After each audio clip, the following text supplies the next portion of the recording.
बस उसके लिए सिर्फ एक चीज़ आपको अभी समझनी पड़ेगी, रिमाइंडर निकालना है इसमें अपने को चैप्टर में, सिर्फ खत्म। तो मैं एक एग्जाम्पल देता हूँ फॉर, आपको शायद से क्वेश्चन आगे है भी। अभी इस मोमेंट पे कितने बज रहे हैं, मान लो 4 बजे, 4 PM। मैंने आपसे पूछा 450 आवर्स बाद क्या टाइम होगा, तो आपका एक एक घंटा ऐड कर करके खर्चा होगा नहीं। आपको पता है 24 आवर्स बाद, 12 आवर्स बाद नहीं, क्योंकि 12 आवर्स बाद 4 AM होने वाला है। 24 आवर्स बाद वापस से क्या होने वाला है, ये 4 PM होने वाला है। तो जितनी बार 24 आवर्स हो रहा है उसको हटा दो, तो बचेगा जो उसके हिसाब से निकाल लेंगे। तो डायरेक्टली चलो एक काम करता हूँ, वही क्वेश्चन के ऊपर लेके आता हूँ मैं, शायद वो यहाँ पे नहीं है, एक सेकंड, क्या तुमको डायरेक्टली वो एग्जाम्पल के थ्रू ही दिखाता हूँ मैं ये होने क्या वाला है।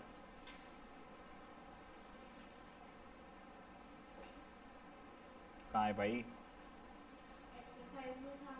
नहीं बेटा, एक 8 AM वगैरह एटलीस्ट पुरानी बुक में तो था।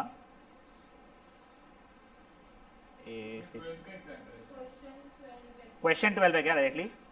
अच्छा ओके फाइन। ये देखो, इट इज 7 PM करेंटली। बताओ 1500 घंटे बाद क्या होगा? तो कुछ नहीं, क्या करना पड़ता है ना, 1500 को डिवाइड बाय 24 करना पड़ता है। जो रिमाइंडर आता है, मुझे आइडिया नहीं है, मान लो रिमाइंडर आता है 15, ठीक है, तो मतलब क्या है, अब इसमें मुझे 15 आवर्स को ऐड करना पड़ जाएगा, वैसा हो जाता है। तो 12 घंटे ऐड करूंगा 7 AM, और 5 घंटे ऐड करूंगा अपने 12 PM हो जाएगा उससे, ठीक है। तो ये वैसे पार्ट टाइप ऑफ क्वेश्चन इसमें चलने वाले हैं कि कोई चीज़ जब रिपीट होते जाती है ना एक ही पीरियड के बाद में कंटिन्यूसली, तो आप लोगों को अगर पता करना है कि इतने टाइम बाद आप कहाँ पहुँच गए और क्या हो रहा है, तो वो उसके बारे में है। क्रिश आई थिंक इसने हाँ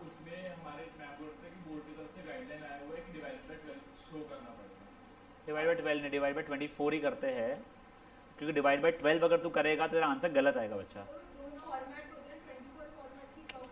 नहीं तो मैं वही बोल रहा हूँ, अगर उसने 7 लिखा है, AM PM नहीं लिखा, तो तुम डिवाइड बाई 12 कर लो, बट वो AM और PM देगा ही पक्का से आप लोगों को। ऐसा होगा ही नहीं क्वेश्चन में कि उसने AM PM ना दिया हुआ हो आपको, इसलिए व्हाट टाइम इन AM और PM भी वो मेंशन करेगा, वो बोर्ड्स वाले भी करेंगे, जिससे कोई भी क्लैरिटी उसे इशू ना है। और इसके हाई लाइकली वैसे MCQ में तो अब AM PM पर तो ऑप्शन में रहेंगे ही वो, कि अगर आंसर माने 12 PM है तो 12 AM भी डालेगा ही वो, ठीक है। तो देखो एक बेसिक आइडिया आप लोगों को आया, अपने कोई चैप्टर में रिमाइंडर निकालना, क्यों निकालना है, ठीक है। अब देखो जो भी 62.5 अलग घड़ी चलती रही भाई, ये तो अब सुनो, अब फॉर एग्जाम्पल मैंने 100 mod 3 किया। 100 mod 3 का मतलब क्या होता है, मतलब इसको डिवाइड करके मुझे रिमाइंडर कोट करना है, मुझे क्वेश्चन कोट नहीं करना है। मतलब क्या, ये 100 था, 3 से डिवाइड किया 33 आएगा, ये मुझे ये कोट नहीं करना है, मुझे ये कोट करना है। तो 100 mod 3 की वैल्यू कितनी हो गई 1। 7 mod 5 की वैल्यू कितनी होने वाली है आपके हिसाब से 2 होने वाली है। 8 mod 2 की वैल्यू कितनी हो रही है 0। ये फुद्दू बातें समझ में आ रही है। 3 mod 10 की वैल्यू कितनी होने वाली है 3, 1 नहीं, वो 10 mod 3 में रिमाइंडर 1 था। 3 mod 10 का मतलब हो जाता है 3 अंदर 10, ये 0 था, -0 रिमाइंडर 3। ये देखो पॉजिटिव जब रहते हैं नंबर तो कोई इशू नहीं आता है। अब बस एक चीज आप लोग समझ लो, ये जो भी रिमाइंडर आपका निकल रहा है, रिमाइंडर यानी मॉड का जो आंसर रहेगा, it has to be what, it has to be positive. तो मान लो अगर a mod b is equal to r अगर है, तो ये r जो है, this r has to be greater than equal to 0 and it has to be lesser than b, इससे छोटा होना चाहिए वो, तो वो कुछ ऐसा चलेगा। सही ये ऐसा चलेगा, ठीक है। याद है किसी को कोई इशू? रिमाइंडर हमेशा कैसा होना चाहिए पॉजिटिव। अब देखो, अब थोड़ा सा कंफ्यूजन वाला पार्ट मैं लेके आता हूं। -7 mod 3, अब देखो प्लीज, -7 ये 3 मैंने -2 था किया फॉर एग्जांपल, ठीक है, ठीक है, हो जाएगा -6 होता है। अब ये माइनस ये करता हूं मैं, तो मेरा आंसर कितना आ गया -1 आ रहा है, जो कि आंसर मेरे को एक्सेप्टेबल नहीं है। तो इसलिए मेरा ये मैंने किया ही गलत है इसका मतलब। तो देखो ये -7 ये 3, तो -3 सा करना पड़ेगा। 3 × -3 कितना हो गया है -9। अब ये माइनस ये कितना हो गया है 2, तो देखो अभी ये -7 मॉड 3 इज इक्वल टू कितना हो गया मेरा 2 हो गया। चलो और कुछ देखते हैं, 11 मॉड -4 फॉर एग्जाम्पल, ठीक है। तब देखो ये 11 यहाँ गया, -4 यहाँ पे गया, मैंने मान लो पहले तो -3 सा कर लिया फॉर एग्जाम्पल, ठीक है। -12 हो जाएगा, ये सबट्रैक्ट करूँगा तो -1 बचेगा जो कि एक्सेप्टेबल नहीं है मेरा। तो अब देखो मुझे -2 सा करना पड़ेगा इसको, तो ये जाएगा 8, रिमाइंडर बचा 3। समझ में आ रहा है आप लोगों को? यही अगर मान लो कुछ भी मैं और ले रहा हूँ, -50 मॉड -6, ये -50 ये -6, मैंने किया 8 जा, मैंने 8 जा किया मान लो, तो -48 हो रहा है। ये सबट्रैक्ट करूँगा तो -2 हो रहा है। एक दिन आपको समझना सबट्रैक्ट करने क्या हो रहा है, -50 माइनस ऑफ -48, ठीक है ना। तो ये चलेगा नहीं मेरा, तो सिंपली क्या किया मैंने इस जगह पे 9 जा लिया, -54, ये बच गया 4। ये समझ में आया फुद्दू बात है पक्का। तो अब ये देखिए अब आप लोगों को कुछ जो एग्जाम्पल्स मैं बोल रहा हूँ अभी ट्राई करने के लिए, उसमें आप लोग पहले एग्जाम्पल नंबर 1 करोगे। अब उसके बाद एक बार ये देख लो, ये 9 + 23 मॉड 12 दिया हुआ है, तो 9 + 23 का मतलब कितना होता है? अभी के लिए आप लोग डायरेक्टली 32 मॉड 12 समझ से तो कर लेना, सही है वो, ऐसा कोई गलत नहीं है। ये 8 7 का कितना होता है 56, तो 56 मॉड 6 समझ के कर लेंगे आप लोग। आगे कुछ प्रॉपर्टी सीखेंगे तब होगा, बट ये फालतूपना क्यों यहाँ पे दिया है पता नहीं है। तो आप लोग एग्जाम्पल नंबर 1 फट से अभी करेंगे।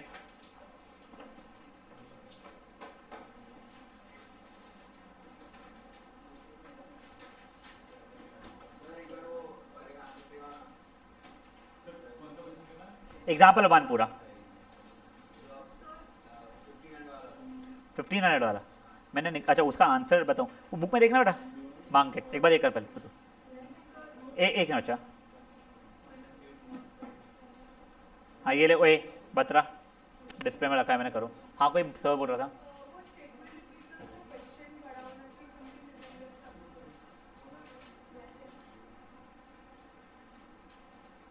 वैसे हाँ गाइस ये देखो, ओए ओए ओए ओए तुम्हारे बैच ने यूक्लिड्स लेमा वगैरह किया हुआ है शायद से 10th स्टैंडर्ड में, कुछ तो भी था समझ नहीं था उसमें। a=bq + r वगैरह कुछ कुछ आता था, where r is greater than equal to 0 but less than b, ये वही चीज़ है एग्जैक्टली, ठीक है ना।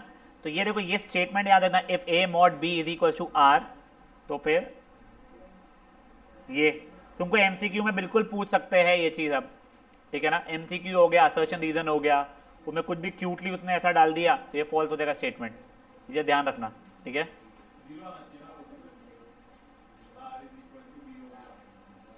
नहीं तो b 0 हो ही सकता है, बट वो इक्वल्स टू b हो नहीं सकता ना बच्चा, r can never be equals to b। हाँ क्योंकि फिर वो रिमाइंडर 0 था इसका मतलब, हाँ मैं समझा। यानी तूने मान ले 14 मॉड 7 था, तू बोला 7 मंथ और रिमाइंडर 7, तो वो पॉसिबल नहीं है इसके लिए। हाँ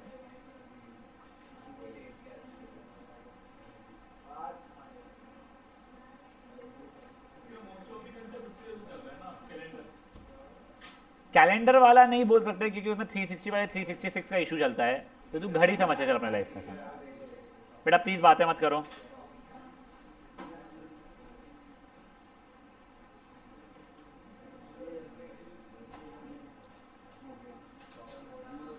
गाइस शांत,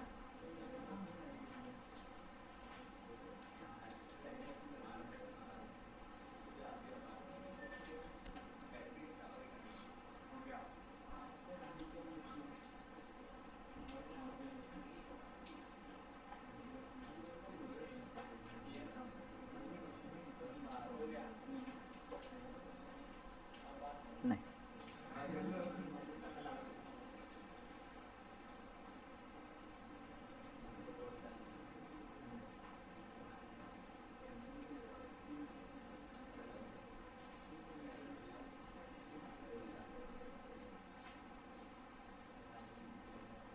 गाइस बढ़े आगे।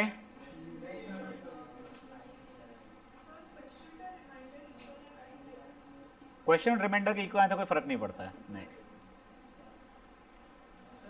हाँ बच्चा तू बना के दे, मैं करता हूँ सॉल्व, कोई भी। मॉड 2 मत ले, 3 ले, वो 2 के इसमें बहुत ही सिमिलर आ जाता है। तो देख -11 3, अगर तूने 3 सा किया जब तुम कहा जाता है तो ये हो जाएगा 9, और उसको सब्ट्रैक्ट करते थे अपन लोग, ठीक है, तो हो जाएगा -20 तो है नहीं, तो -3 सा कर लिया तो -9 -11 माइनस ऑफ -9 हो जाएगा -2 जो अलाउड नहीं है, तो -4 लेना पड़ेगा तो -12 होगा, तो -11 minus of -12 is equal to 1। वो देख, अब तू वो रट मत बड़ा या छोटा करके देख लेना, यहाँ पे देखो पॉजिटिव आंसर आना रहेगा, रिमाइंडर पॉजिटिव आना रहेगा। चलो अब गाइस एक बार यहाँ पे देख लो, अब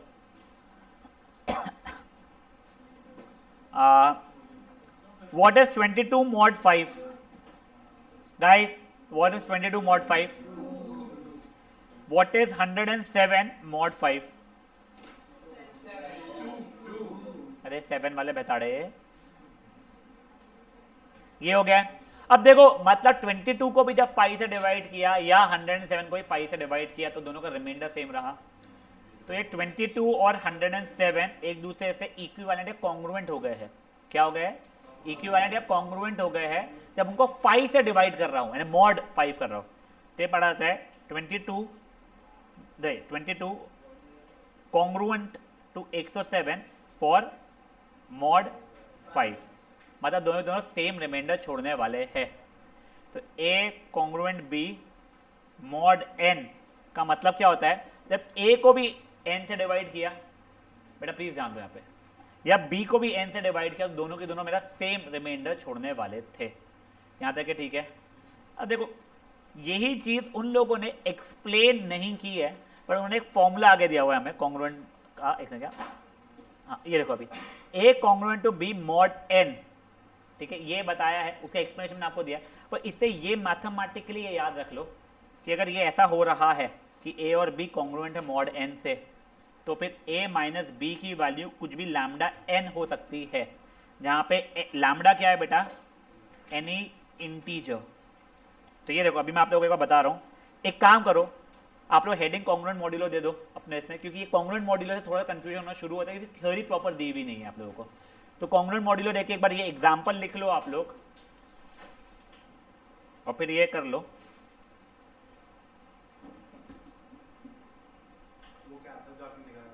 ये मैंने एक एग्जाम्पल जैसा जो दिया था वो लिख लो एक बार के लिए आप।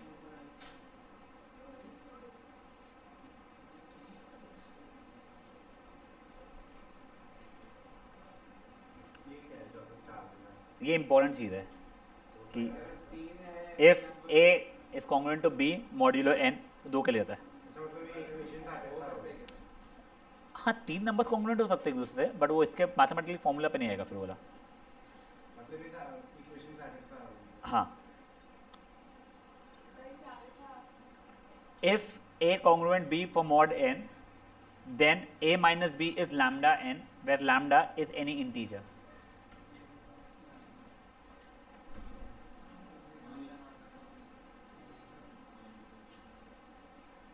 अब वो लैम्डा की जगह लोग पी एन भी लिख सकते थे, भाई पी इज एनी इंटीजर। अब वो तुम्हारी बुक में लैम्डा यूज है और तुम्हारे को मेजरली ऐसा होता है कि तुम्हारे स्कूल के टेस्ट पेपर्स में भी और बोर्ड के पेपर में लैम्डा जैसे ही आता है, इसलिए अपन ने भी वही किया हुआ है यूज। अब क्या लैम्डा, अब सुनिए गाइस प्लीज एक बार ध्यान दीजिएगा। अब देखो इसका मतलब मैं समझाता हूं। अगर आप लोगों को कोई भी दो रैंडम नंबर्स मैंने दे दिया, फॉर एग्जाम्पल 982 एंड 756, और पूछा क्या ये मॉड 7 के लिए कॉन्ग्रुएंट है क्या, दो तरीके। पहला तरीका क्या, ये डिवाइड बाय 7 करूंगा, ये डिवाइड बाय 7 करूंगा, अगर दोनों का रिमाइंडर सेम आ गया तो यस, या फिर ये माइनस ये कर लेते हैं अपन लोग। जो भी आंसर आएगा अगर वो 7 से डिविजिबल है, क्या बोल रहा हूं मैं, 7 से डिविजिबल है, तो हाँ वो कॉन्ग्रुएंट हो गए। तो देखो जो पहला तरीका बोला ना, वो मेरा वाला जो एक्सप्लेनेशन का तरीका था ये वो है। जो दूसरा तरीका बताया सब्ट्रैक्ट कर लो और 7 से डिविजिबल है क्या, वो ये वाला डेफिनेशन हो रहा है कि a माइनस बी कर लो, अगर वो 7 का मल्टीपल है कोई, नहीं है तो नहीं, फिर no they are not congruent. समझे चीज क्या हुई है लाउटी, पता नहीं बेटा उसकी कॉपी से रिफ्लेक्शन होकर यहाँ पे आता है या उसकी कॉपी में ज़्यादा अच्छा दिखता है तेरे को, ठीक है ना। बट मेरे को यहाँ से तेरा फ्यूचर जरूर दिखता है, और मैं कहीं से भी देखो अच्छा ही दिख रहा है वो, ठीक है। और क्या एक फ़ोन कॉल दूर है वापस तेरी मम्मी, और मेरे फ़ोन कॉल होते थे तेरे घर पे, तेरा वापस तेरे पे पत्ते आता है कॉल, तूने अब भी देख लिया था। अब यहाँ पे ध्यान दो बेटा, अब प्लीज़ देखो थोड़ा सा ना प्रॉब्लम क्या है यहाँ पे, उसने क्वेश्चंस जो दिया है उसे समझ में नहीं आता अपन लोग कर क्या रहे हैं और क्यों कर रहे हैं, बट धीरे धीरे सब चीज़ें समझ में आ जाएगी। क्या दिया है, find the set of values of x, क्या क्या वैल्यूज ऑफ एक्स है जिसके लिए ये चीज सेटिस्फाई हो रही है कि X will be congruent to 12 for mod 5। अब इसको बेसिक तरीके से समझाऊं ना मैं अगर, तो इसका मतलब क्या हो रहा है, कौन सी पॉसिबल वैल्यूज है एक्स की जिसको 5 से डिवाइड करूंगा तो रिमाइंडर मेरा जब 12 से 5 को डिवाइड करते तो आता है, यानी 12 से 5 को डिवाइड करो रिमाइंडर 2 आ रहा था। तो ऐसे कौन से वैल्यूज है जो मैं ले सकता हूँ जिसको 5 से डिवाइड करो तो रिमाइंडर 2 आएगा। क्या एक ही ऐसा नंबर है, 2 ही नंबर है, इनफाइनाइट नंबर्स ऐसे। तो अब देखो ये ऐसे क्वेश्चन को सॉल्व कैसे किया जाता है, तुमको याद है property if A congruent to B mod N then a minus b is equals to lambda times n, where lambda was what, any integer। तो अभी देखो तो वही चीज़ मैंने यहाँ पे लगाया क्योंकि ये है implies x minus 12 is equals to lambda times 5 lambda, lambda times 5 है 5 lambda हो गया। मुझे x की वैल्यू चाहिए थी तो implies x की वैल्यू कितनी हो गई मेरी 5 lambda plus 12। Very frankly speaking ये यहाँ पे छोड़ दूँ तो चल जाएगा, बस इसके आगे लिखना पड़ेगा where lambda belongs to any integer। ये आंसर हो गया। तुम लोग मैथमेटिक्स स्टूडेंट्स हो, अब तुमको ये समझ में आता है कि लैम्डा की कुछ भी वैल्यू डाल डाल के, इंटीग्रल वैल्यू डाल डाल के मेरा सेट बनने वाला है। ये सेट बिल्डर के फॉर्मेट में लिख दिया है। किसी को चाहिए नहीं, हमें रोस्टर फॉर्मेट जिसमें सब एलिमेंट्स रहते थे उस फॉर्मेट में चाहिए। तो देखो अभी तो इंप्लाइज एक्स की वैल्यू, अगर लैम्डा की वैल्यू होगी 1 तो 17 बन जाएगा, लैम्डा की वैल्यू हो गई 2 तो क्या बन जाएगा वो 22, 3 हो गई तो 27, ऐसे तुम आगे बढ़ा सकते हो। -1 अगर हो गई तो ये बन जाएगा 7, 0 अगर हो गई तो ये बन जाएगा 12। तो ये ऐसे आप ये पूरे के पूरा लिख सकते थे। समझे आप लोगों को क्या हो रहा है ये। तो देखो मुझसे अगर पूछोगे ना तो ये फॉर्मेट में, अपने रोस्टर फॉर्मेट में, अरे सेट बिल्डर फॉर्मेट में लिख देना कि x क्या हो गया मेरा, x सच दैट x की वैल्यू हो रही है 5 लैम्डा प्लस 12, जहाँ पे मेरा लैम्डा एक इंटीजर है, खत्म। तो पूरे को ऐसे नंबर्स निकालने भी नहीं पड़ेंगे, कैलकुलेशन का सरदर्द भी नहीं रहेगा। समझा ये चीज़। एक और बार देखो, अपन कोई रैंडम से लेते हैं। For example x is congruent to 17 mod 3 for example, ठीक है। तो इसका मतलब क्या हो जाएगा, x minus 17 is equal to lambda into 3 या 3 लैम्डा, यहाँ पे लैम्डा इज एन इंटीजर। तो मेरे x की वैल्यू क्या हो गई है, 3 लैम्डा प्लस 17 हो गई है। मतलब मैं कह दूँगा x such that x is equal to 3 lambda plus 17 where lambda belongs to an integer, खत्म। समझे क्या हुआ है।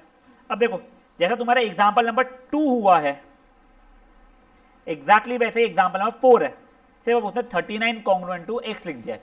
अब देखो एडजस्ट में बता तुम लोगों को, a कॉन्ग्रुएंट टू b वो लिखो या b कॉन्ग्रुएंट टू a लिखो, कोई फर्क नहीं पड़ता है। तो अगर मान लो यही क्वेश्चन में ऐसा कुछ दे दूं, 16 is congruent to x mod 7, तो ये क्या हो जाएगा, रेवा ध्यान दो बेटा, इज इक्वल टू 7 लैम्डा, यहाँ पे लैम्डा क्या होता है पता है हमको, इधर उधर किया तो 16 minus 7 lambda is equal to x, where lambda is what, integer. तो x such that x is equal to 16 minus 7 lambda where lambda belongs to an integer, खत्म। वेरी फ्रैंकली स्पीकिंग, एटलीस्ट अगर मैं आपकी जगह पे आज स्टूडेंट होता तो ये निकालना आता था, फील कुछ नहीं आता था कर क्या रहे हैं, ठीक है। थोड़ा सा फील और तुमको थोड़ी देर में देता हूँ इस चीज़ का मैं। अभी के लिए आप लोग एग्जाम्पल नंबर 2 और एग्जाम्पल नंबर 4 कर लो फट से। हाँ बेटा, lambda has to be an integer.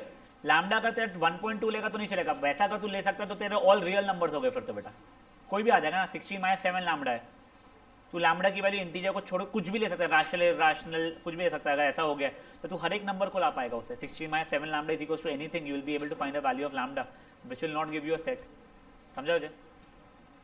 कहीं भाई क्विकली कीजिएगा प्लीज।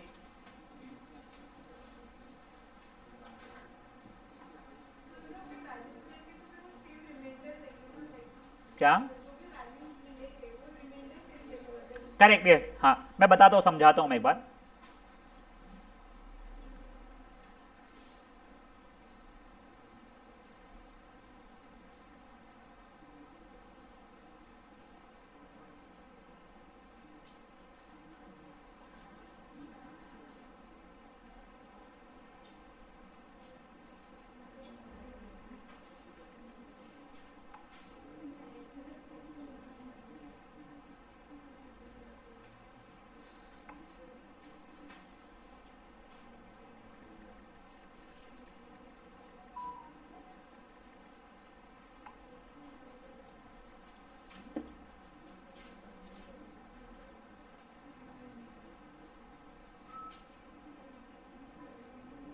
पार्थ क्या शुरू है यार, तू नहीं बता रहा था उसे कुछ भी। इतना इंटीमेट होकर तू बात पढ़ाई से रिलेटेड नहीं कर सकता है, तुझे ही पता है मुझे ही पता है।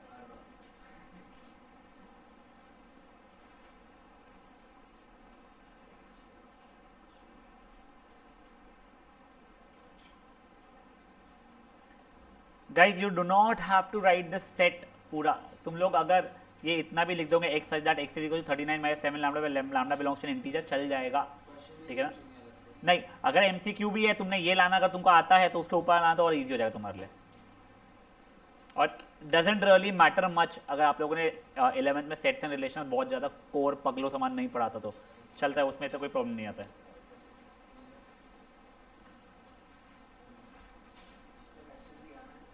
चिराग समझ में आ रहा है क्या? Yes sir.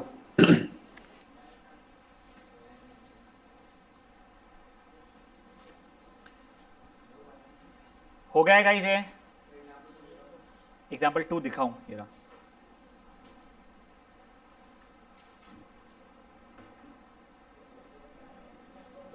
हाँ बेटा, एग्जाम्पल 3 में डायरेक्टली नहीं छोड़ पाएगा। तो तू फोर्थ की बात कर रहा है या फिर जो मैंने नहीं दिया था वाला थर्ड की? थर्ड मैंने बोला नहीं था करने के लिए, तूने कर लिया है तो ठीक है, मैं समझाने को वाला। अब गाइस एक बार के लिए एग्जाम्पल नंबर 3 पढ़िए। देखो तो ये भी तो वैसा ही है sir. Sir A congruent to B mod N जैसा है, तो यहाँ पे 143 और 147 में 3 दिया हुआ है, तो अपन लोग क्या करेंगे इस चीज़ को? Sir if A congruent to B mod N है तो A minus B is equal to lambda N, तो वाली प्रॉपर्टी अगर मैंने यहाँ पे लगाई तो जाएगा 147 minus 3 is equal to M lambda, यानी 144 is equal to M lambda, जहाँ पे लैम्डा क्या हो गए? इंटीजर।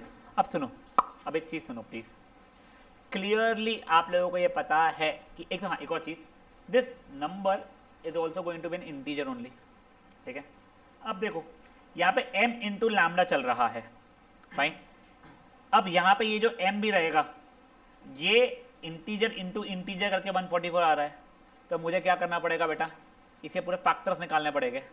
बस एक चीज़ ध्यान रखना, आप जो ये डिवाइड जिससे भी करते हो this is never equals to 1, m की वैल्यू 1 नहीं हो सकती है, यानी वो जो था ना अपना a congruent to b mod n, ये जो भी मॉड n जो रहता है ये this is never equals to 1, तो डिवाइड बाय 1 करोगे तो हमेशा रिमाइंडर 0 आएगा, तो उसके साथ तो हर एक नंबर एक दूसरे कॉन्ग्रुएंट हो जाएगा फॉर मॉड 1, इसलिए 1 को लेते नहीं है अपन लोग इसमें। अब देखो मेरे को 144 के फैक्टर्स लिखना पड़ जाएंगे, तो देखो 144 1 से डिविजल था पर वो काम का नहीं हो रहा है मेरा, 2 से था, 3 से था क्या? हाँ। 4 से था क्या? हाँ। 5 से नहीं है, 6 से हाँ, 7 से है क्या? नहीं। 8 से पक्का? हाँ 8 से है, 9 4 + 4 = 9, 10 नहीं है, 11 नहीं है, 12 का तो स्क्वायर ही हो जाता है। अब देखो एक सेकंड, ये 2 हो जाएगा 72 था, 3 हो जाएगा 36 था, 4 हो जाएगा 24 था, जो तू नीचे से देख देख के यहाँ से भका भक बोल रहा है पापी मेरे को, वो ये रुक जाओ, ये 48 था,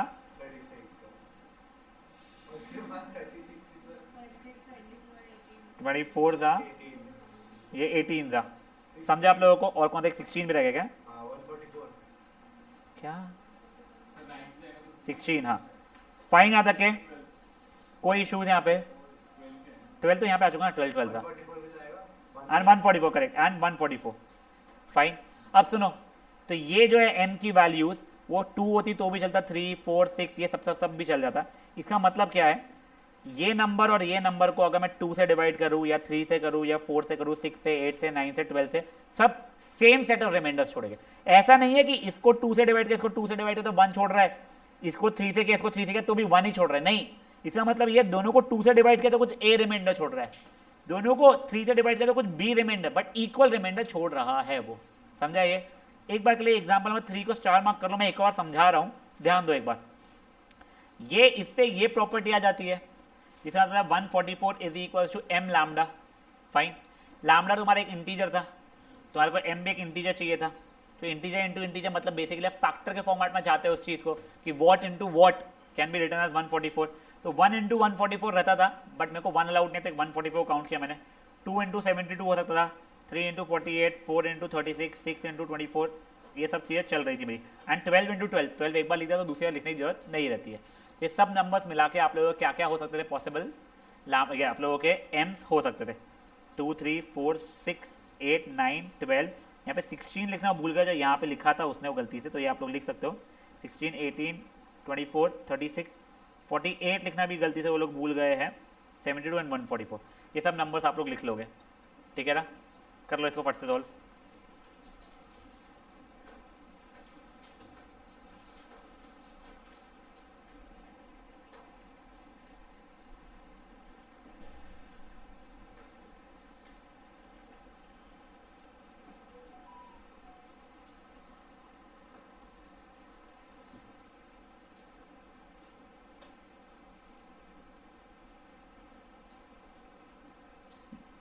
मंडे से अपना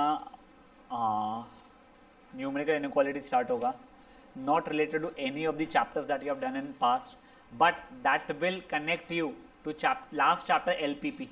सबसे सिंपल चैप्टर्स में से है वो, बट उसका वेटेज बहुत हाई है, 8 मार्क का वेटेज चल रहा है, यानी 10% आपके स्कोर का वेटेज रहता है उसका, और वो फ्री फंड के मार्क्स देता है।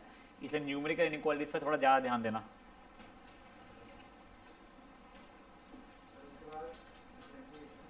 हाँ, न्यूमेरिकल इनइक्वालिटी का अपन डिफरेंशिएशन, एलपीपी नहीं, वो आखिरी चैप्टर रहता है तुम्हारे स्कूल के में भी।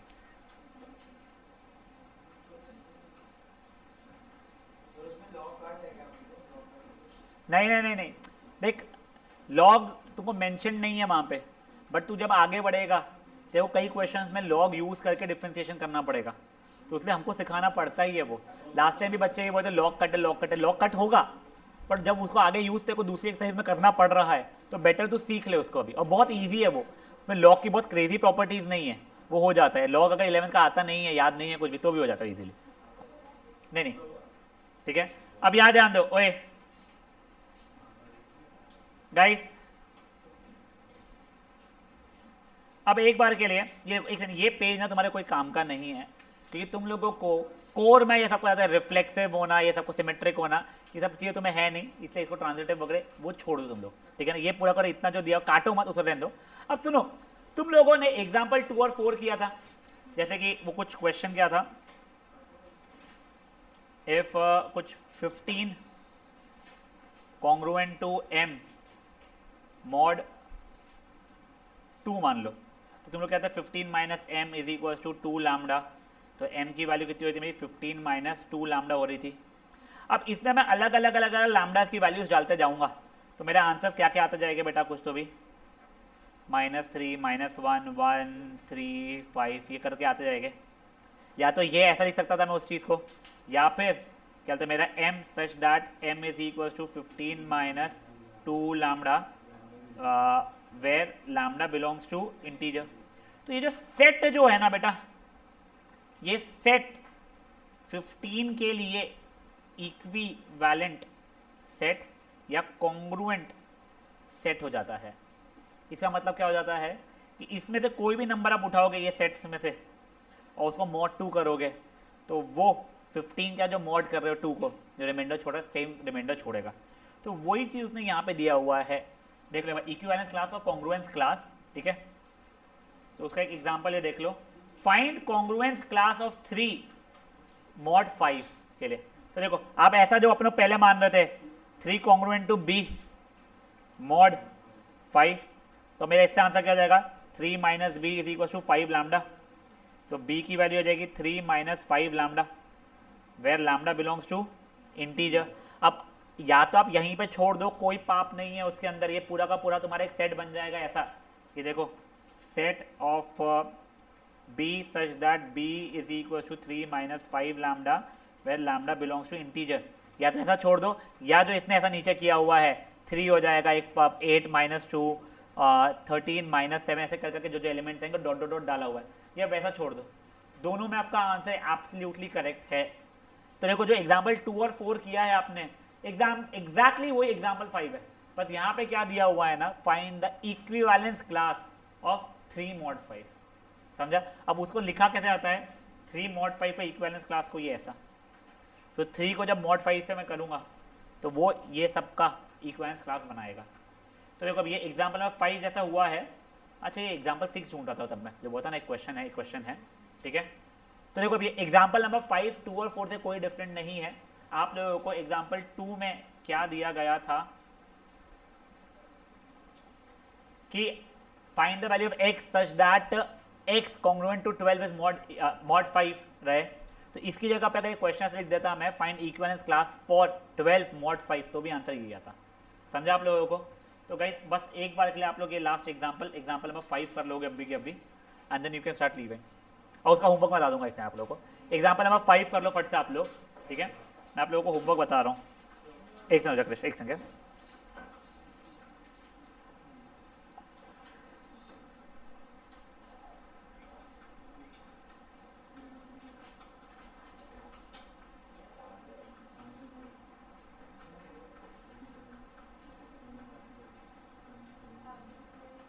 बेटा 13 14 15 16 आप लोग ये वाले क्वेश्चन आज होमवर्क करोगे। क्रिश 13 फर्स्ट वाला भी, सॉरी क्वेश्चन 1 एंड 13 14 15 16, बस ये इतने आप लोग कल करके लाओगे।